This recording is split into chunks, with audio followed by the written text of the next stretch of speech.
திருச்சி மாவட்டம் முசிறி அரசு மகளிர் மேல்நிலைப்பள்ளியில் இந்த கல்வி ஆண்டிற்கான பள்ளி திறப்பு விழா நடந்தது. பள்ளி தலைமையாசிரியை தீபா தலைமை தாங்கினார். உதவி தலைமையாசிரியை வாணிஸ்ரீ அனைவரையும் வரவேற்றார். நிகழ்ச்சியில் முசிறி தொகுதி எம்எல்ஏ விக்னேஷ் பங்கேற்று 6 முதல் 12ஆம் வகுப்பு வரை படிக்கும் மாணவிகளுக்கு தமிழக அரசின் விலையில்லா நோட்டு புத்தகங்கள் மற்றும் கடந்த 10ஆம் வகுப்பில் அதிக மதிப்பெண்கள் பெற்ற மாணவிகளுக்கு பரிசுகள் வழங்கி மாணவிகள் கஷ்டப்பட்டு படிக்காமல் இஷ்டப்பட்டு படித்து வாழ்க்கையில் முன்னேற வேண்டும் எனவும் அறிவுரைகள் வழங்கி பேசினார்.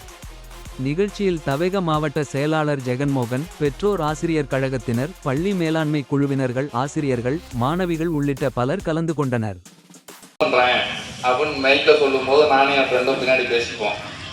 என்னடா இவரு ஸ்கூல் லைஃப்ல போய் ஏமாத்துறவங்க தான் இன்னைக்கு நிறைய பேர் இருக்காங்க. பேரண்ட்ஸை காட்டிலும் உங்களுக்கு நல்லது யோசிக்க போறது யாரு? டீச்சர்ஸும் சொல்றேன், உங்களுக்கு நல்லது மட்டும்தான் அவங்க நினைப்பாங்க.